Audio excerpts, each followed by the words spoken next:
Since the beginning of recorded history, the human race has been at war. First with members of their own family, then their fellow countrymen, and finally nations at large. Yet perhaps the starting ground for all these conflicts lays somewhere deeper, within the very character of the human condition, in the dark, untouchable crevices of the human heart. It is said that the first iniquity of free will began even before the maiden pilgrimage from the embryo, preceding the very creation of the earth itself, in the forelife of souls in the heavenly realms. The dawn of warfare, some believe, was initiated by a fallen angel whose trespass against God was pride. In ancient Babylonia, in an age so long ago that the exact millennium remains in question, the Tower of Babel began construction.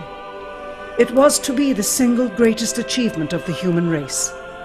A tower so tall that its summit would reach the heavens, and by it prove to the world that their race was superior. It would be God's irony that it would never be finished. Time passed, nations fell, a machine age emerged, and once again the ingenuity of the species which held dominion over all others unveiled what was at the time the most monumental accomplishment ever imagined, the largest machine yet constructed. An automation so mammoth and so revered, even before its first demonstration, that its only befitting name was Titanic. On April 10th, 1912, it set sail. It was boasted to be the ship that God himself could not sink. It would be God's irony that the very element that was meant to keep it afloat would cause it to sink. Water, frozen water, in the form of an iceberg. Not even one voyage did it complete. And then the next age embarked into the annals of human history, perhaps the last age, the space age. Competition for victor was unparalleled. Powerful nations spent billions in unabashed rivalry to outdo the other. The Soviet Union launched the first orbiting satellite, the first animal, the first man. They had logged 500% more hours in space than the United States. And in June of 1969, they launched an unmanned probe to the moon to retrieve the first soil sample from another world, just 1 month before Apollo 11. That's how close the race was. Had their unmanned probe not crash-landed into the lunar surface, the first moon rock brought back to Earth would have been by the Soviet Union. Richard Nixon, president at the time, had this to say about the latest work of the human hand. It is the greatest week since creation, the greatest event since the laying of the foundation of the seas, since the origin of the universe itself, since the design and formation of the delicate human eye through which all these things are perceived, was a flying machine with its 2 passengers landing on its closest celestial neighbor and returning from where it came. Perhaps again God's irony lies somewhere within this great boast of humankind. The building of the tallest tower for the sole purpose of standing out among the races was never finished. The machine that was so great that it was said to be untouchable by even God never completed its first voyage. And finally, the crowning achievement of humankind, the greatest boast of the species, the event in human history most associated with pride in our own accomplishments, landing on the moon. 20 years later, and years behind schedule, the same space program couldn't put into Earth orbit a telescope with a lens that focused. And yet 2 decades earlier, a mission 100 times more complicated worked on its first occasion. With close scrutiny of the motives of the zealous Nixon administration, a critical examination of the entirely government-controlled press coverage, and newly discovered footage of the crew of Apollo 11 staging part of their mission, we wish to detail what may come to be the greatest government conspiracy of all time. A funny thing happened on the way to the moon.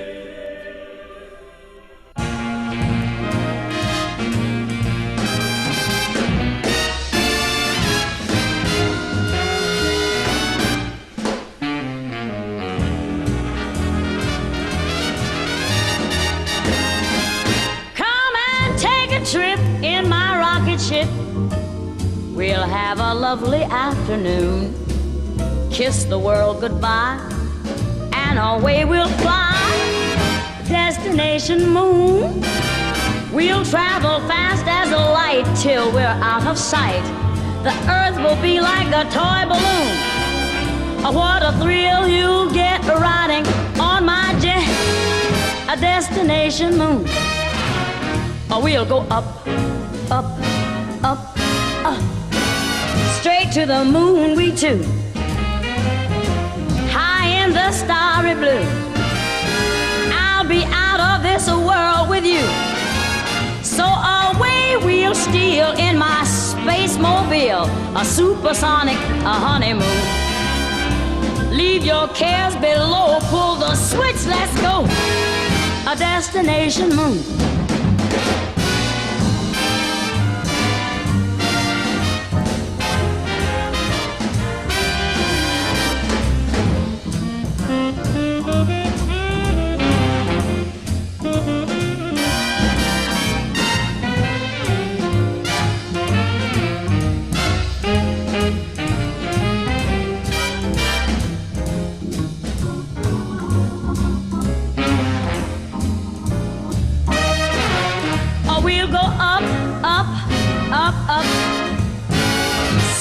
To the moon we two.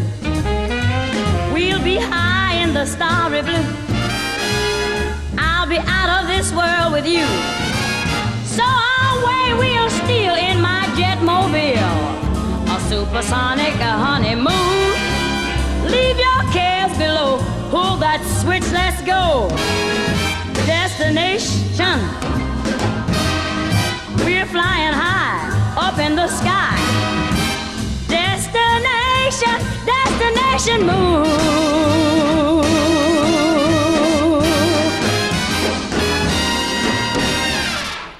Dr. von Braun, how would you say we stand in relation to the Russians, and do you think we can ever catch up? I'm convinced that in the space field, the Russians are ahead of us, particularly in large weightlifting capability. And that at the moment, the problem is not so much to catch up, but first build up the working speed that they have already demonstrated. After we are running as fast as they do, there's still a considerable gap to close, and only the future will tell whether we'll manage to close that gap. We cannot and will not ever get into this race as we should, so long as all of our objectives are short-term objectives. We've got to have no finite end to our objectives. The end of our objectives should be as far as we can see at any given time. But right now, we need a 10 to 12-year program that has as its ultimate goal the manned domination of space. And if we don't, we're going to be in trouble. I believe that this nation should commit itself to achieving the goal before this decade is out of landing a man on the moon and returning him safely to the earth. We must assure our preeminence in the peaceful exploration of outer space, focusing on an expedition to the moon in this decade. T-minus 60 seconds and counting. We passed T-minus 60. 55 seconds and counting. Neil Armstrong reported back when he received the good wishes. Thank you very much. We know it will be a good flight. Good luck and Godspeed. 40 seconds away from the Apollo 11 liftoff. All the second stage tanks now pressurized. 35 seconds and counting. We are still go with Apollo 11. 30 seconds and counting. Astronauts report it feels good. T-minus 25 seconds. 20 seconds and counting. T-minus 15 seconds. Guidance is internal. 12, 11, 10, 9. Ignition sequence start. 6.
Unbeknownst to the citizenry, high above the Earth, beginning at an altitude of 1,000 miles and extending an additional 25,000 miles, lay lethal bands of radiation called the Van Allen radiation belts.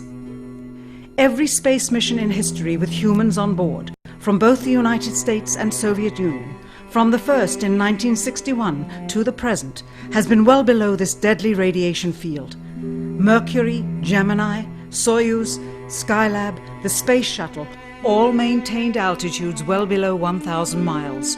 All except Apollo. The more experienced Soviets spent 100 hours in space for every 20 hours of the US. In order to survive the hour-and-a-half journey through this radiation field necessary to reach the moon and return, solid lead shielding between the astronauts and the exposure outside would be required. The mammoth Saturn V rocket used by Apollo was already 35 stories tall and weighed as much as a battleship. To add additional tonnage in the form of a lead barrier completely surrounding the crew members would have made it impossible for the vehicle to get off the ground. That is why the Soviets, though more advanced, only sent an unmanned probe to the moon. The Apollo spacecraft's narrowest shielding was less than 1/8 of an inch of light aluminum. In 1998, the Space Shuttle flew to an altitude of 350 miles, one of its highest altitudes ever, hundreds of miles below the beginning of a field of radiation that was so severe that the astronauts inside of their shielded spacecraft and inside of their shielded spacesuits saw flashes of light with their eyes shut that they described as shooting stars, due to radiation penetrating first the shuttle's shielding, then their spacesuit shielding, then their skulls, and finally the retinas of their closed eyes. As a result, CNN issued the following report noting NASA's unpredicted surprise. The radiation belt surrounding Earth may be more dangerous for spacewalking astronauts than previously believed. Scientists say the phenomena known as the Van Allen belts can spawn killer electrons when the Earth's magnetic field changes. These electrons that are being studied could have an important effect, not only on satellites, which has happened in the past, but could also affect the astronauts by creating large doses of radiation that could influence their health. The electrons can penetrate through various materials, including spacesuits, and can pass through, in fact, the walls of the space station, and can create high charges deep inside of these objects. President Kennedy, a man of political, not scientific background, set the irrevocable goal of landing a man on the moon by the end of the 1960s, just days after America's first astronaut had spent a mere 16 minutes in space, not even achieving a single orbit around the Earth. We choose to go to the moon in this decade and do the other things, not because they are easy, but because they are hard. We take an additional risk by making it in full view of the world. But as shown by the feat of astronaut Shepard, this very risk enhances our stature when we are successful. The technology necessary to launch the massive Saturn V rocket and an intercontinental ballistic missile is 95% similar. When the Soviet Union launched mankind's first satellite, Sputnik, in 1957, there was grave concern that they had mastered space ahead of the United States and might use this advantage to launch a first nuclear strike from an orbit high above North America. When they also put the first animal in space, then the first man in space, then achieved the first spacewalk, the first crew of 3, and the first ever of 2 simultaneously orbiting spacecrafts, Concern turned to fear and then horror as America watched their communist enemy achieve all these firsts with no hope in sight of ever catching up. President, a member of Congress said today that he was tired of seeing the United States second to Russia in the space field. I suppose he speaks for a lot of others. What is the prospect that we will catch up with Russia and perhaps surpass Russia in this field? However tired anybody may be, and no one is more tired than I am, it is a fact that it's going to take some time, and I think we have to recognize it. They secured these large boosters, which have led to their being first in Sputnik and led to their first putting their man in space. We are, I hope, going to be able to carry out our efforts with due regard to the problem of the life of the man involved this year. But we are behind. If it was impossible to better the Soviets in the space race, which was really a race of technological armaments, what could be done? How could America offset the threat of superior weaponry? Throughout the history of rivalry and war, astute generals of lesser armies than their counterparts have used deceit and misinformation as a method to achieve victory.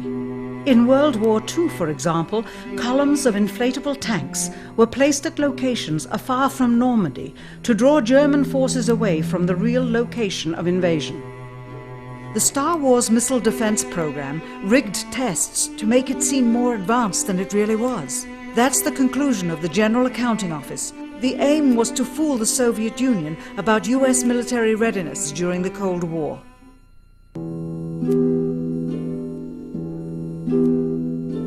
Certainly, it was not possible to fool just the Soviets about US strategic capability in the 1960s, while somehow informing 200 million Americans of the truth secretly. In order for them to believe the United States had the capability to go to the moon, everyone would have to believe it. Furthermore, the pride of a nation was at stake, and the goal of a martyr, not to mention the growing unrest domestically of a government throwing tens of thousands of lives away in a foreign war riddled with contradiction and ambiguity. In addition, the Apollo program had already spent billions of dollars. If it failed to achieve its goal with such an investment, it would indeed be a large and bitter pill for the taxpayers to swallow. The cost of the program, whose sole goal was to be the first to plant a flag on the lifeless rock just outside the Earth, if adjusted for inflation to the 21st century, was $135 billion. With a profit margin of just 7%, this would be equal to over $9 billion profit going to the privileged contractors chosen by their friends at NASA. If the machinery was in fact only achieving Earth orbit, as other earlier missions had already done, then the completion and functionality of the other components would not have been as important, and even more profit would have been made. $135 billion could feed 2 million people for their entire lives. It could also buy 2 million two-bedroom houses. Yet how could such an undertaking be kept secret, and for such a long time? To the latter, one needs only to remember that an unsolved riddle 6 years older, the assassination of President Kennedy, still daunts the minds of the vast majority of Americans. As a parent of a conspiracy, as his assassin being assassinated himself, the truth of the matter has still escaped history. In keeping a secret of the magnitude of the Apollo missions being fraudulently created, one turns to the Manhattan Project for comparison. Surreptitiously building the first nuclear bomb during the early to mid-1940s involved 129,500 people over a 3-year period. Yet the secret did not get out. A quarter century later, the art and technology of espionage inevitably improved, narrowing dramatically the number of players in the know of a large clandestine operation. Just 1 year before the first mission to the moon, NASA launched the Tetra satellite, specifically designed to simulate flight data coming from the moon, so that the ground crews could rehearse the landing, much as the astronauts did in their own simulations. Had it not supposedly fallen back to Earth, all that would have been needed during the actual flight would be a repeat of one of these computer programs, with a few original variations, transmitted to the satellite for rebroadcast to Houston. scores of computers and their deceived operators on the ground would then receive prearranged information, including the alleged location, altitude and fuel consumption of the spacecraft, as if it were descending to the moon's surface. If the Soviets tried to find the actual location of an Apollo crew in the hundreds of thousands of miles surrounding the Earth and the Moon, it would be tantamount to trying to find a rowboat in the Atlantic Ocean.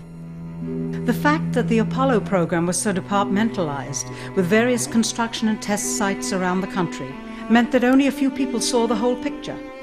And for the first time ever, there was no independent press coverage of such an historical event. Whatever pictures and sound were distributed to the public were strictly controlled and previewed by the federal government. They were then disseminated unchecked until this hour. For who would realize that the unthinkable was not only possible, but absolutely true?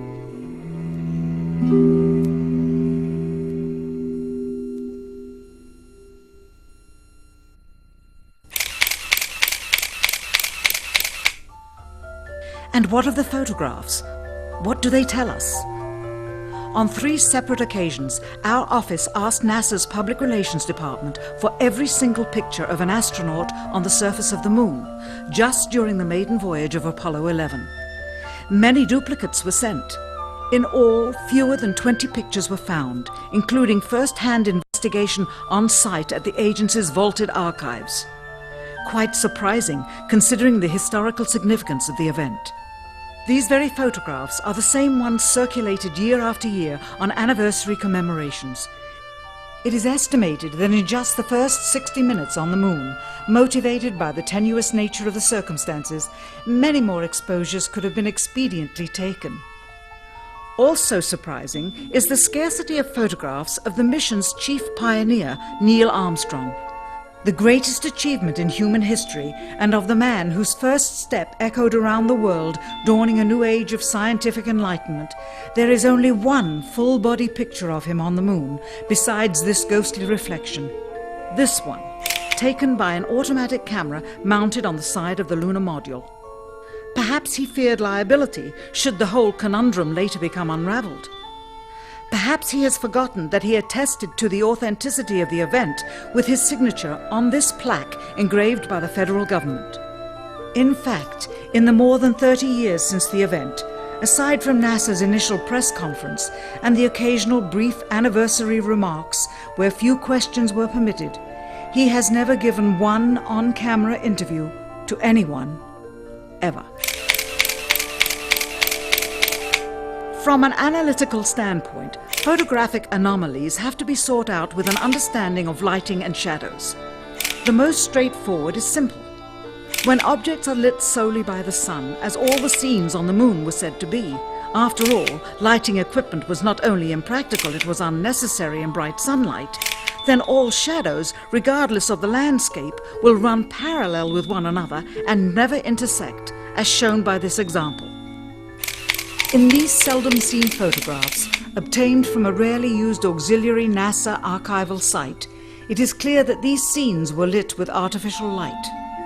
These shadows, which are cast at different angles, are evidence that a second light source is being used. In addition, the sun would not cause an isolated hotspot like this, only an artificial light would.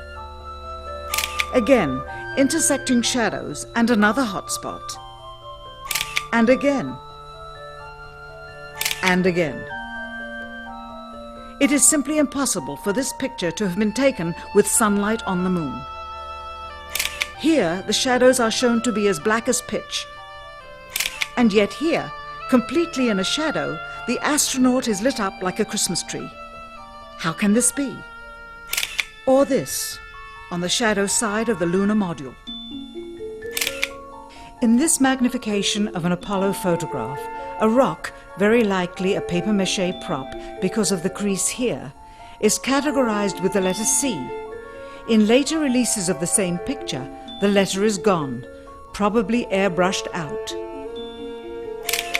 Here, a crosshair, which was burned directly into the image from the film plate, and thus should always appear on top of the objects in the photograph, appears behind the object in this scene, clearly revealing a composite of two pictures into one. Someone apparently forgot to create a burn crater underneath the lunar module's 10,000-pound thrust engine, despite the fact that during ground tests there was a real concern for the vehicle falling into the hole the engine created as it descended. Here is a Norman Rockwell depiction drawn just 2 years earlier based on the latest specifications and scientific data. In these enlargements, it looks as though the lunar module was simply placed there. Not even one speck of moon dust on the landing pod. As a result, all subsequent flights had to have the same discrepancy, which was explained away by the effect of no atmosphere. And what about stars? On the moon, with no atmosphere, they must have been quite a sight to behold. Yet there is seldom any mention of them, if ever, by any of the astronauts on any of the missions. Undoubtedly, creating a mural with all the constellations properly placed in the sky would have been virtually impossible to create accurately, much less realistically. A competent amateur astronomer would have been able to call attention to the slightest error in measurement. The answer? Not to talk about the stars. Ever.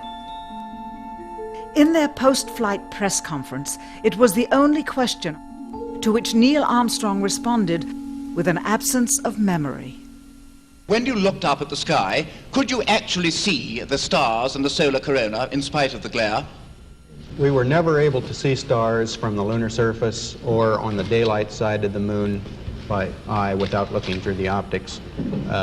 I don't recall during the period of time that we were photographing the solar corona what stars we could see. I don't remember seeing any. Years later, though, Michael Collins would remember seeing the elusive stars and wrote about them in Expeditions to the Moon. It seems his memory improved the older he got. Why don't stars appear in any of the photographs? Simply because the proper, mostly closed exposure setting for the camera's iris, set that way to compensate for the bright sunlight on the moon's surface, completely diminished the faintness of relatively distant specks of diminutive light. This answer is true. It does not, however, explain why they never took any pictures of the stars by themselves, with an exposure setting perfect for them. While they took 3 automobiles to the moon, they never took a photographic telescope. Had they done so, they would have been able to see farther into the universe than had ever before been realized. If they had taken a telescope and were not actually on the moon, they would have had to concoct undiscovered galaxies that might one day prove to be non-existent. The cost of the 3 moon rovers in 21st century currency? Nearly $60 million each, though they had fewer parts than a Jeep. Where was all this money going? Then there's the flag, blowing in the wind, at least twice, on the atmosphereless moon. We can only guess that most of the missions were staged inside for fear of possible aerial or satellite reconnaissance from an unfriendly nation. The backpacks, designed for 1/6 gravity, must have had the cooling systems removed to allow for movement without falling over. With very near and hot studio lighting, that left one hot astronaut inside. Assuming that it was the astronauts inside after all, their faces were always covered. The necessary mammoth amounts of air conditioning were probably responsible for the air current. Here the editor cuts to a still shot of the flag, just as the effect becomes noticeable. Here it is unchecked. This rare clip, attained decades ago, was never re-released with the inevitable increase in experience and scrutiny. To demonstrate 1/6 gravity, a bouncy, floaty feel to the astronauts' movements would be similarly achieved with relative simplicity. Slow motion. You are viewing the scenes as they aired more than 30 years ago. Now let's look at them with the speed doubled. It becomes discernible that they are, in fact, in Earth's gravity, and are no more leaving the ground than they would on Earth. It is clear from these rarely seen color television pictures that the crew of Apollo 11 brought a high-resolution color video camera with them on their mission, yet the only pictures broadcast live from the moon's surface were these from a low-definition black and white camera. In fact, the networks complained because in addition to this, they were forced to shoot the images, second generation, off of a projection TV of the technology of 30 years ago, and were not even allowed to take a direct feed, which further degraded the quality and clarity of the images. Perhaps this was precisely what NASA and the federal government had in mind. After all, it was a first, regardless of where they were. Better to open up their debut mission with fuzzy pictures and numerous blackouts, rather than show too much revealing detail of a false scene that was yet unproven. And finally, the element that seals their fate. Of all the footage of Apollo 11 requested from NASA over a 5-year period, one gem was discovered just before the completion of this documentary. An old reel received by mistake. It contains the raw or unedited footage of the crew of Apollo 11, Michael Collins, Edwin Aldrin Jr. and Neil Armstrong, staging part of their mission for nearly an hour in living color, with exceptionally clear behind-the-scenes audio of conversations discussing the techniques used to achieve a disingenuous picture depicting the Earth at a distance, in order to falsely demonstrate their far journey from it and their ability to survive passing through the Van Allen radiation belts. It cannot be misconstrued that this staging was done for some other reason prior to the mission, for the reel itself is slated and dated July 18th, 19th and 20th, 1969, the very days of the mission when they were said to be approaching and achieving lunar orbit. Furthermore, it is apparent they are in genuine zero gravity aboard the actual spacecraft, necessary to convince the mass media of their authenticity, just not any further than Earth orbit, as you will see. In this never-before-seen or heard footage, not only is the radio conversation between the astronauts and Houston Control audible, there is a secondary, private conversation taking place between the crew and a third confidential party, prompting the astronauts with what to say, when to speak, and how to effectively manipulate the camera to achieve the desired misleading effect. NASA claims that the Houston transmissions were the only ones taking place with the astronauts. Listen now as Houston Control initiates a conversation with the crew, only to find them too preoccupied with the behind-the-scenes trickery to respond. Moments pass and the oversight is picked up on by the clandestine third party, who quickly prompts them with talk. Immediately, Neil Armstrong speaks. Hello, Apollo 11. Houston, Goldstone says that the TV looks great. Over.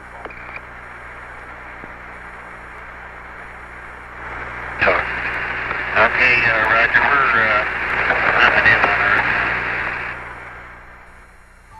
Again, the illusion they are attempting to create is the Earth at a distance to demonstrate their far journey from it and their ability to survive passing through the Van Allen radiation belts. Understand, too, that only about 20 seconds of this raw footage was ever broadcast to the public, and these conversations discussing their deception were believed to be private, until now. Here they discuss that these television transmissions were in fact not broadcast live as everyone believed. They were first screened and edited for playback later. Roger, Neil. We just wanted a narrative such that we can, when we get to playback, we can sort of correlate what we're seeing. Thank you very much. Here they discuss the fact that they have turned out the lights and have blocked out sunlight from entering the spacecraft through the other windows, as to not cause any reflected light to fall onto the spacecraft's wall in the foreground. Okay, very good. Well, we shut out the sun coming in some of the other windows into the spacecraft, so it's looking through the number one window, and there isn't any reflected light. The reason this was done is so that the truth of the matter would not be revealed. It is this. Though the federal government would have you believe that this is a view of Earth from a distance out of the spacecraft's window as it nears the moon, it is not. What they have ingeniously done is placed the camera at the back of the spacecraft and centered the lens on a circular window in the foreground, outside of which it is completely filled with the Earth in low orbit. The circumference of the window then appears to be the diameter of the Earth at a distance, with the darkened walls of the spacecraft appearing to be the blackness of space around it.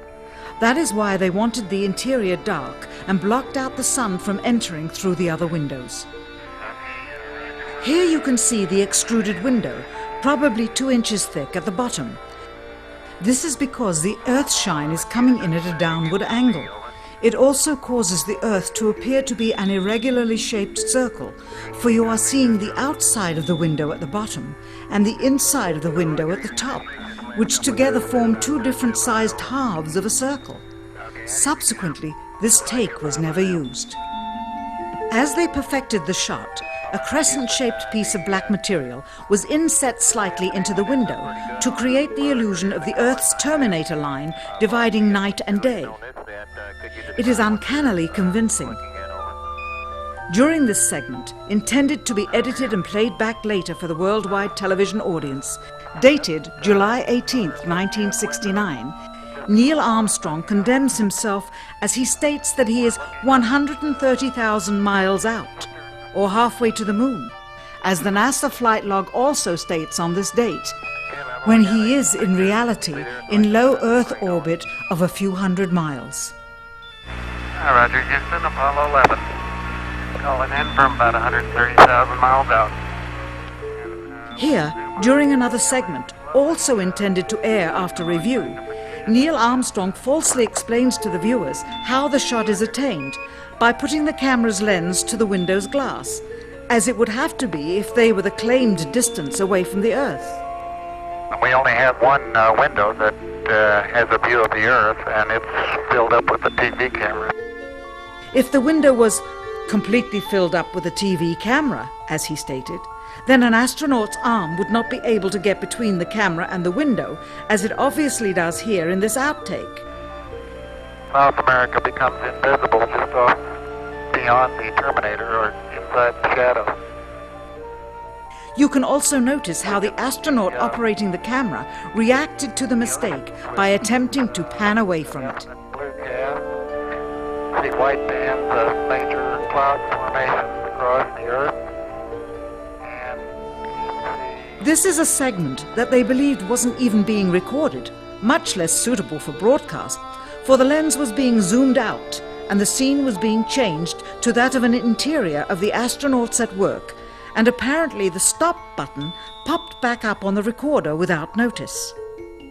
Here is the diffused work light that they used to see camera controls, but not throw light onto the spacecraft's wall. Here they remove part of the crescent insert.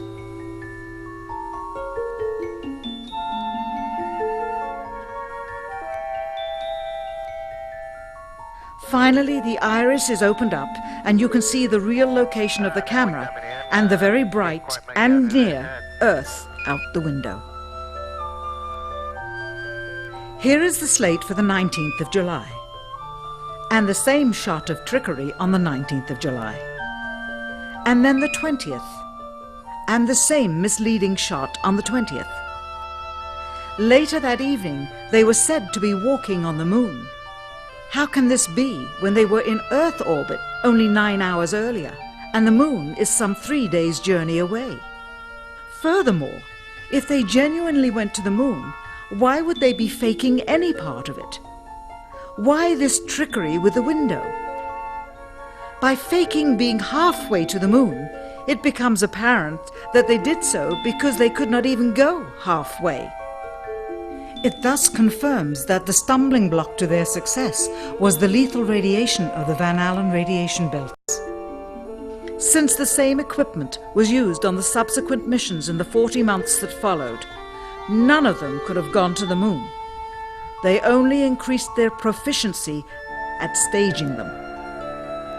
When some TV viewers of the second manned mission to the moon telephoned the networks complaining that reruns of I Love Lucy were being interrupted, it became clear that for the taxpayers, once was enough. But it wasn't enough for the government and contractors. Billions of dollars of pure profit went with each return. How coincidental that the following mission would have the element of life and death jeopardy. Apollo 13. Now the public would take going to the moon more seriously and be reconnected with the drama. We now realize that perhaps the reason Neil Armstrong has never given an on-camera interview is because he doesn't want to lie anymore. What threats may have been made upon such honorable men or their families to possess their reluctant cooperation and later ill feelings towards perpetuating this still darkened hour in American history? NASA's highest-ranking official, James Webb, resigned without explanation just days before the first Apollo mission. Why, when he was on the threshold of achieving the greatest accomplishment of his career? All 3 Apollo 11 astronauts also resigned shortly after their return.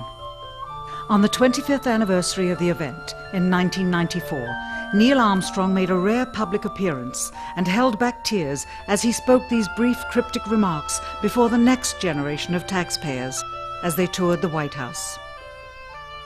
Today we have with us a group of students among America's best. To you we say, we have only completed a beginning. We leave you much that is undone. There are great ideas undiscovered, breakthroughs available to those who can remove one of truth's protective layers. He is that layer.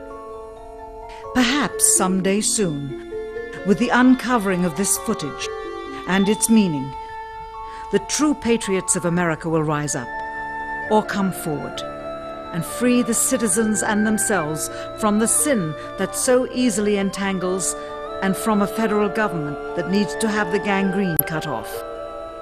Even if the government's destruction would come from the truth, then it is not worthy to stand, and its betterment would inevitably follow. All of us are mortal. All of us will die. Perhaps the seeking of a clear conscience before that hour will motivate the truth into the light.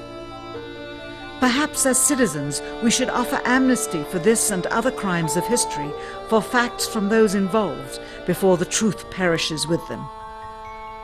Why must we wait until the year 2017 to open the Kennedy assassination files?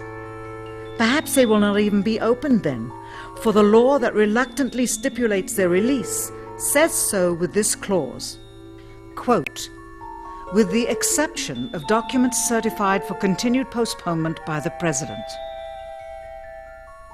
Whoever believes the citizens to be too immature for the truth are too immature for power. The truth will always set us free.